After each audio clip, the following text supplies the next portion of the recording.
This is the HAPPYRUN G300 Pro. I got this back in May for my birthday, and right off the bat, my first day out, coming down about 3 miles from the house, this sprocket right down here started stripping out. Metal filings were coming out here in like little curly cues, and all this is all stripped out. I have the reason why this is staying on here, not falling against the frame here, or the swing arm rather, is I got a couple of zip ties down there. So when I change this tire, this is going to fall right off. I won't need it anymore. So I figured, what the hell, I'll just take the chain off. So here we go. Anyway, next thing that failed about a week later is the horn. I figured, oh, no big deal. I won't let them know about it. Not a deal breaker. I figured, well, I'll probably just find something cheap and stick it in there myself, rather than go through weeks of emails back and forth. So right around 300 miles, this thing would just die in the middle of the street. I'd be going about 30 miles an hour and it would just die. I had to pull over and start the bike, turn the power back on rather. And anyway, it just seems like it got progressively worse and worse and worse. So, and then when I'd be riding home, I commute to work on the back roads of Arizona here, about 27 miles round trip down to Benson, Arizona. And anyway, I'll be riding at night, and then if you twist the throttle, it'll have an error code of 02 and 06 or something like that. And they wouldn't really give me a direct answer, though I emailed them that. They wouldn't give me a direct answer on what it was, or actually no answer at all. So I let it go. I kept trying to, I figured it was just a little glitch in the controller down there at the bottom or something like that. Anyway, it got worse and worse and worse until right around 900 miles, it wouldn't even run anymore. So after 3 weeks of emailing the seller, back and forth, all this BS, check the battery voltage under load and not on load. So, and also another thing before that, I replaced the throttle with a full twist throttle here, and it's a lot more responsive. I mean, it's really touchy. You go like that, it'll spin the tire. You got to go real slow with it. So anyway, myself and the seller agreed to replace this. I paid for this myself, of course, and about 25 bucks off Amazon, and I made sure it was the right size and it fits perfectly, and it works fine. So I was keeping my fingers crossed, hoping that, oh, that's all it was. And nope, it was doing the exact same thing. As soon as I turn on the bike, and twist the throttle, it would die, completely turn the power off. It was completely useless. So it sat for 3 weeks. So I'm riding my other little mini electric bike back and forth to work. I didn't have to have a car, but I like being outdoors. So anyway, after 3 weeks of emailing back and forth,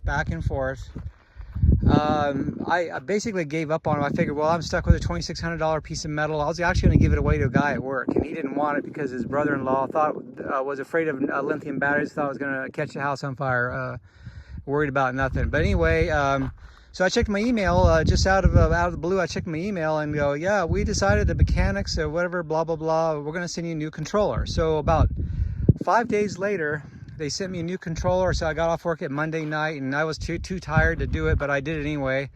Changed it all out, no problem now. And I got almost 1,100 miles on this now, and it seemed to be running fine. So just so you know, quality control is really bad on these things.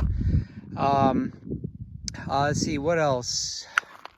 Everything else seems to work. So hopefully a cop doesn't see me missing a chain here. I don't want to get hassled, but they're pretty cool around here down in southern Arizona. It's not like Phoenix or Tucson or anything like that, or any bigger city.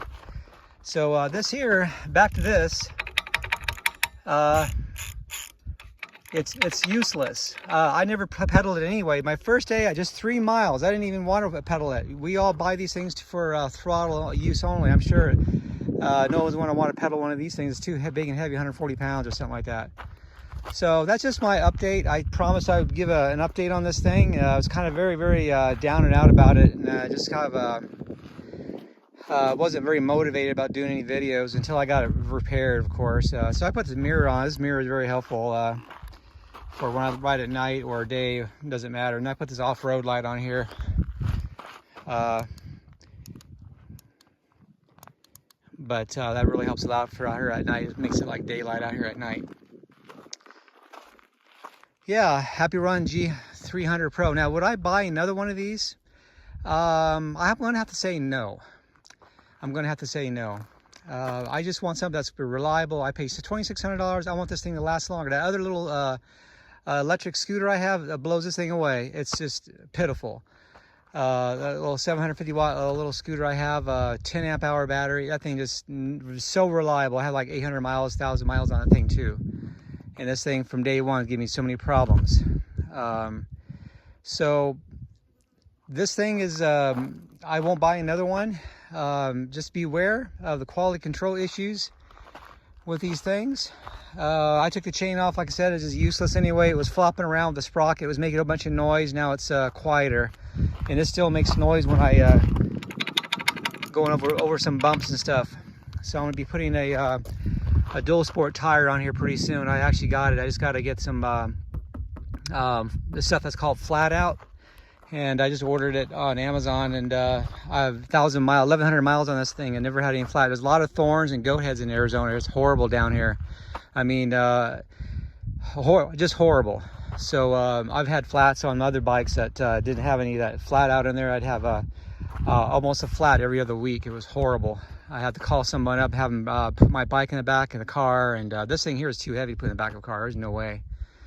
So anyway, just buyer beware. Other than that, it seems pretty reliable now. I am keeping my fingers crossed. That new controller was very, very easy to change. It's just a metal plate down here that you take off 4 screws. I think it's a 3mm hex screw.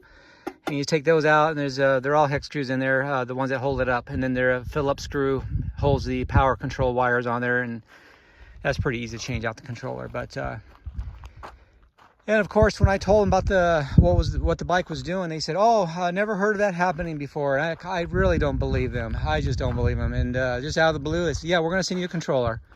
And by God, that fixed it. So anyway, I'm gonna get home later off my hike here, park this bike out here and go for a little hike and come back and upload this video. And I can't think of, oh yeah, things I like about the bike. I have to say that. The one thing I really, really like about this bike is going to be the brakes. The brakes do not squeak. They are very, very good. I am very impressed with the brakes for what they are. They don't have that little reservoir thing on here, nothing like that, motorcycle style, nothing like that. But I don't know what these are, what brand they are. I didn't really see, but I don't see where there's a fill hole for the mineral oil or anything like that. So, but anyway. I don't know what else to say about it. I just, like I said, keep my fingers crossed, and hope this thing just keeps running for me. And that's about it. You guys have a good day. Paul Ruski, Southern Arizona.